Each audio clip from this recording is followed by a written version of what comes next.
اللہ کے نبی نے فرمایا زندگی ایسی گزارو جیسے راہ چلتا مسافر. ہماری زندگی ہے پیسنجرز والی یا موونگ ٹریولرز والی. ہم نے تو آج زندگی مقیم بن کے گزار رہے ہیں. میں امریکہ میں رہتا ہوں, یہ میرا گھر ہے. میرے پیارو, ہمارا گھر امریکہ نہیں, ہم سب کا گھر قبر ہے, قبرستان. آج مسلمانوں نے دنیا کو دین پہ ترجیح دے دی. 23 گھنٹے دنیا میں گزرتے ہیں, 1 گھنٹہ مسجد میں مشکل سے گزرتا ہے. رمضان میں بھی مشکل سے 2 گھنٹے مسجد میں گزرتے ہیں. حالانکہ فرمایا جیسے مچھلی کے لیے پانی ہے ایسی مسلمان کے لیے مسجد ہے. حضور صلی اللہ علیہ وسلم نے ایک مردہ بکری اٹھائی کچرے سے, چھوٹے کانوں والی. کہا میرے صحابہ اس بکری کی اپنے مالک کے کیا حیثیت ہوگی؟ کیا یا رسول اللہ بڑی گندی اور ذلیل اور گھٹیا. کہا اس کائنات کے بنانے والے جس نے اس کائنات کو بنایا اس کے نزدیک اس کی حیثیت سے مردہ بکری سے بھی گھٹیا اور ذلیل ہے. میرے پیارو آج سب اس دنیا کے پیچھے دوڑ رہے ہیں. فرمایا مجھے اپنی امت کے فقر کا ڈر نہیں ہے. ڈر اس وقت کا ہے جب امت پہ دنیا چھوڑی جائے گی اور یہ ویسے ہی اپنے آپ کو ہلاک کریں گے جیسے پچھلی قوموں نے ہلاک کیا. میرے پیارو ہمارے ہاتھ سے اسمارٹ فون گر جائے فرش پہ, سڑک پہ, ہماری کیا حالت ہوتی ہے؟ بتاؤ. رات کو نیند آتی ہے؟ اسمارٹ فون گر گیا, اوے دل 10 دفعہ ہلتا ہے, 100 دفعہ ہلتا ہے. رات کی نیند غائب. ایک اسکریچ لگ گیا آئی فون پہ, رات کی نیند غائب ہوگی. فون کو ہلا کے دیکھا, ٹھیک ہے نا, کچھ ہے تو نہیں. حالانکہ فون تصویروں سے ویڈیو سے بھرا ہوا ہے, پھر بھی اتنی تکلیف. یہ قرآن ہاتھ سے گر جائے, اللہ کے رسول کے ناموں سے بھرا, کیا ہمیں تکلیف ہوتی ہے ایسی؟ سچ بتا دو, یہ تکلیف ہوتی ہے؟ ایسے چوم کے رکھ دیتے ہیں, کوئی بات نہیں. کبھی افسوس ہوا میرے ہاتھ سے اللہ کی کتاب گر گئی, میرے ہاتھ سے اسٹیو جاب کا فون گر گیا, ہوئے ہوئے میرا تو حالت ہوئی. میری رات کو فلیٹ سے نکلا, ایک ساتھی کی رات کو گاڑی چوری ہو گئی, وہ باہر نکلا, ان کو گاڑی چوری ہو گئی. مسجد میں آیا اور رو رہا ہے. ان کا شاید اللہ یاد ہے, نے کہا نہیں میری گاڑی چوری ہو گئی. سلام پھیرا, جی گاڑی چوری ہو گئی. 1 مہینے تک گاڑی کا تذکرہ. کبھی فجر کی نماز چھوٹ گئی ہو, ہمیں کبھی افسوس ہوا ہے میرے پیاروں کہ میری تکبیر اللہ چھوٹ گئی؟ عائشہ رضی اللہ عنہا فرماتی ہیں اس کائنات میں جو کچھ ہے اس سے بہتر فجر کی 2 رکعت سنت ہے. کبھی ہمیں فجر کی فرض نماز سن کے افسوس ہوا, نیند اڑ گئی, آج میری نماز چھوٹ گئی. میرے پیاروں ہم یہ دنیا کی محبت نے ہمیں, اللہ کے نبی نے فرمایا جو دنیا سے محبت کرے گا اللہ اس کے دل کو اندھا کر دیں گے. فرمایا جو دنیا کو مقصد بنا کے زندگی گزارتا ہے اللہ اس کے حالات کو پھیلا دیں گے اور پریشانیوں سے اور مصیبتوں سے اس کی زندگی بھر دیں گے اور اس کو فقیر کر دیں گے اور دنیا کے لیے اس کو ذلیل کریں گے. اور جو آخرت کو مقصد بنا کے زندگی گزارے گا اللہ اس کے احوال کو جمع کر دیں گے, اس کے کاموں کو جمع کر دیں گے, اس کے دل کو غنی کر دیں گے اور کیا کریں گے؟ دنیا کو ذلیل کر کے اس کے قدموں میں ڈالیں گے. آج میرے پیارو ہمارا سب سے بڑا دشمن دنیا نہیں, دنیا کی محبت ہے. کشتی اور پانی ساتھ ساتھ ہیں. کشتی پانی سے اوپر ہونی چاہیے, اگر پانی کشتی کے اندر گیا کشتی ڈوب جائے گی. آج مسلمانوں کے اندر دنیا گھس چکی ہے میرے پیارو. ایک آدمی نے مولوی صاحب سے کہا مولوی صاحب میرے کنویں میں نا 4 کتے گر گئے ہیں, پانی پیتا ہوں وہ کیا ہوگا؟ کہا ناپاک ہو گیا. مولوی صاحب نے کہا کیا کروں؟ تو مولوی صاحب نے کہا اتنے ڈول نکالو 60-70. وہ نکال لیے, پانی پینے لگا. دوسرے مولوی صاحب نے کہا پانی ناپاک ہے. کہا عجیب مولوی ہو تم لوگ, ہم لوگ دین سیکھتے نہیں مولویوں کو اڑانا شروع کر دیں. کہا عجیب مولوی ہو, وہ کہہ رہے ہیں اتنے ڈول نکالو, تم کہہ رہے ہو ناپاک ہے. تو کہا واپس ان مفتی صاحب کے پاس جاتا ہوں. مفتی صاحب سے کہا مفتی صاحب آپ نے کہا تھا وہ کتے پانی میں گر گئے, تو آپ نے کہا اتنے ڈول نکالو, میں نے نکال لیے. وہ مفتی کہہ رہے ہیں پانی ابھی بھی ناپاک ہے. کہا بھائی کنویں سے کتے نکالے. کہا کتے تو نہیں نکالے.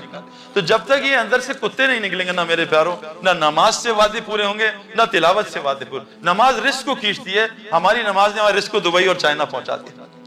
نماز فحاشی بے حیائی روکتی ہے. ہم نماز پڑھ کے غیبت شروع کر دیتے ہیں اور بدنظری شروع کر دیتے ہیں. مجھے کعبے میں طواف میں ایک لڑکے نے کہا سعید بھائی میں نے آج 15 طواف کیے لیکن ظالم بدنظری سے نہیں بچ پاتا. میں نے کہا بھائی فیلڈنگ کی الگ محنت ہے, بیٹنگ کی الگ محنت ہے. تم نے فیلڈنگ کی محنت نہیں کی, کیچ کیسے پکڑو گے؟ تم نے طواف تو کیا لیکن یہ جو نظروں پہ بریک لگانے کی اس کی الگ محنت ہے, وہ تم کرتے نہیں. اور اگر طواف پہ تم بدنظری کرتے رہے تو پوری دنیا میں اس گناہ سے نہیں بچ سکو گے.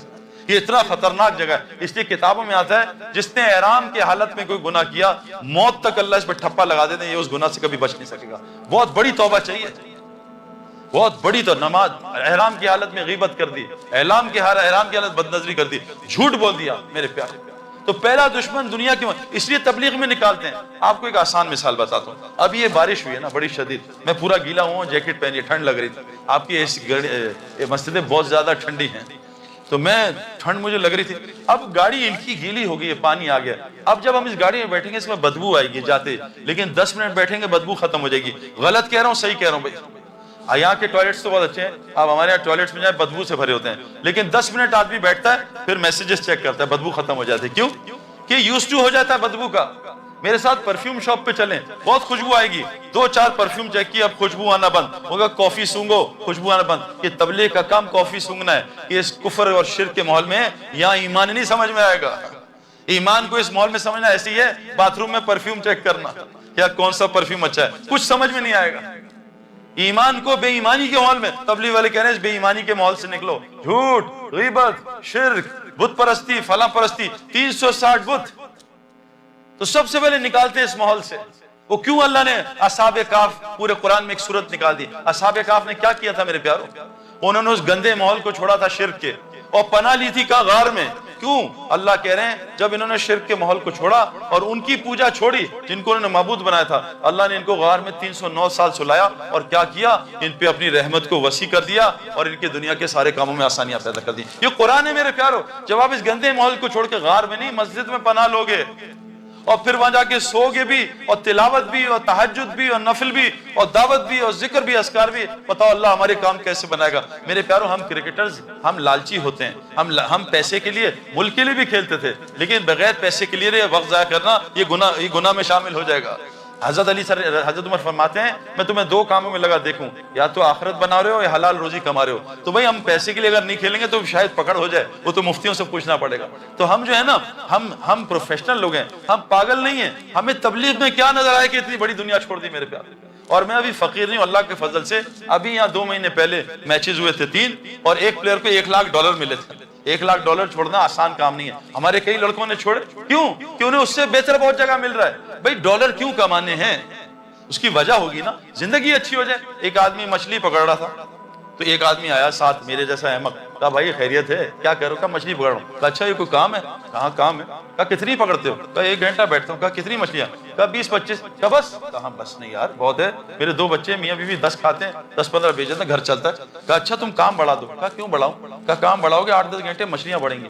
کہا تو کیا ہوگا؟ کہا 100 مچھلیاں. کہا میری ضرورت تو 20-25 مچھلی ہے, میں 100 کیا کروں گا؟ کہا بیچ دینا. کہا اس سے کیا ہوگا؟ کہا چند دن بیچو گے, ایک فشرمین ساتھ ہائر کر لینا. کہا پھر کیا ہوگا؟ دونوں پکڑو گے 400 مچھلی آئے گی.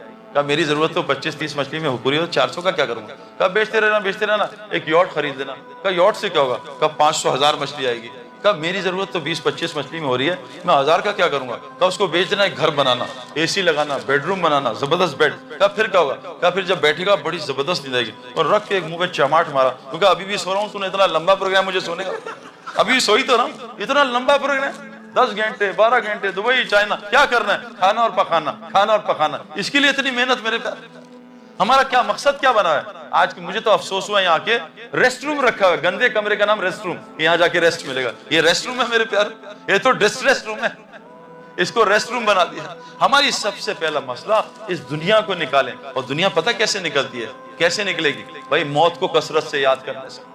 میرے ایک دوست کو میں ملا کئی سال بعد, اتنی بڑی داڑھی, اتنی بڑی پگڑی, گھر سے ٹی وی غائب, تصویریں غائب. میں نے کہا بھائی کیا ہوا, خیریت ہے؟ تو اللہ نے فضل کر دیا. میں کہا بھائی یہ تو 2020 فضل ہوا ہے, اتنا ٹربو فضل میں نے نہیں دیکھا, کوئی اور چکر ہے. کہتا سعید بھائی آپ صحیح کہہ رہے ہیں, میرے سر میں شدید درد تھا اور درد ہوا تو میں نے دوائی کھائی, صحیح ہوا. ڈاکٹر کے پاس گیا, برین اسکین کرایا تو ٹیومر نکلا. ڈاکٹر نے کہا 6 مہینے بعد مر جاؤ گے. اور میں نے کہا یا اللہ بس اللہ اکبر, داڑھی ساری ریزر پھینک دیا, جلا دی. اے اللہ آئندہ داڑھی نہیں کاٹوں گا, یا اللہ ٹوپی کبھی نہیں اتاروں گا, یا اللہ نماز, تہجد, حج فرض, رمضان میں روزے پورے, اور ہر مہینے 2 عمرے, بچیوں کی شادیاں, ہسپتال کو پیسے, مدرسوں کو پیسے. کہا سعید بھائی جتنے پیسے دیے جاؤں وہ 10 گنا. میں نے کہا یہ کہاں سے آ رہے ہیں, میں تو مرنے والا ہوں. تو کہا قرآن نے بتایا 1 دو گے اللہ 10 گنا دیں گے. لو جی اب 6 مہینے گزر گئے, میں ٹھیک ہو گیا, 7 مہینے 8 مہینے. میں کہا اللہ کیا ہو گیا, میں تو مرنے والا تھا. میں ڈرا, میں نے 2-3 لاکھ روپے صدقہ دیا, 2-4 نفل پڑھے. کہا اللہ بچا لینا. ڈاکٹر کے پاس گیا, چیک اپ ہوا, ٹیومر تھا ہی نہیں. تو ڈاکٹر سے میں نے کہا کیا ہوا؟ کہا اس نے جا کے چیک کیا, کہا تمہاری رپورٹ کسی سے مکس ہو گئی تھی, تمہیں کینسر تھا ہی. اللہ نے انسان بنانا تھا, موت اندر ڈال دی. اگر ابھی آ کے اسرائیل کہتے ہیں کل مرنا ہے, کل آنا ہے تمہیں لینے, تو آدمی جائے گا اگر 1 منٹ ذرا بیوی سے ذرا باتیں کرو. نہیں بھائی یا اللہ بس سجدے میں لے لینا, بس سجدے. میرے پیارو ہم موت کو بھول گئے. حضور صلی اللہ علیہ وسلم کیا فرمایا, جو دن میں 25 دفعہ موت کو یاد کرے گا اس دن مر گیا, اللہ شہیدوں کی موت اس کو دے گا. موت کو کثرت سے یاد کرنے سے دل کا رسٹ اترتا ہے, رسٹ, دل رسٹ ہو جاتا ہے جیسے لوہے کو پانی لگنے سے. اس کا رسٹ کیسے اترتا ہے؟ موت کو یاد کرنے سے اور قرآن کی کثرت سے تلاوت کرنے سے. ہمارا دوسرا دشمن کون ہے؟ شین یعنی شیطان. اور شیطان ہر اس آدمی کا دوست ہے جو دعوت اللہ کا کام نہیں کرتا. یہ آپ کو پکی بات بتا رہا ہوں, دلیل آپ کو دوں گا. یہ اذان ہوتی ہے نا, اذان جتنے مرضی لوگ شور کر رہے ہیں, عورتیں مرد, اذان. میں دیندار آدمی نہیں تھا, 5 نمازیں بس دین تھی, میں اور میری بیوی ڈاکٹر تھی. جیسی اذان ہوتی تھی میری بیوی دوپٹہ, اور میں جو بھی کام کر رہا تھا, کچھ ٹی وی دیکھ رہا ہوں یا میچ, فوراً بند کے اذان ہو رہی ہے. اذان میں کیا ہوتا ہے؟ اذان دعوت تامہ ہے. شیطان سے اذان نہیں سنی جاتی, وہ کانوں میں انگلیاں ڈال کے میلوں دور بھاگ جاتا ہے, اذان نہیں سن سکتا. میں یہ فلم کے لوگوں سے ملا پاکستان کے, وہ بھی اذان کے وقت ناچنا گانا بند, چلو جی دوپٹہ لے لو, اذان ہو رہی. کیوں کہ اذان وہ وقت, اذان جب ہوتی ہے شیطان میلوں دور بھاگ جاتا ہے, اس سے دعوت کے بولنے سے. نماز شروع ہوتی ہے, اللہ اکبر, شیطان واپس آتا ہے. تلاوت میں, ذکر میں, ہر جگہ شیطان آتا ہے. میاں بیوی دین کی باتیں کر رہے ہیں, شیطان آ کے بیٹھ کے ان کو لڑوانے کی کوشش کرتا ہے. واحد اذان, اذان کیا, دعوت تام ہے. جو مسلمان دعوت دے گا شیطان اس کے قریب نہیں آئے گا. آج مسلمانوں سے دعوت اللہ چھوڑ گئی. یہ مسلمان کا مقصد تھا لوگوں کو اللہ کا تعارف کرانا. اللہ قرآن میں کیا کہہ رہے ہیں, اے میرے, اللہ قرآن میں کہہ رہے ہیں میں داعی ہوں, واللہ یدعو الی دار السلام, اللہ دعوت دینے دار جنت کی طرف, اللہ داعی ہیں.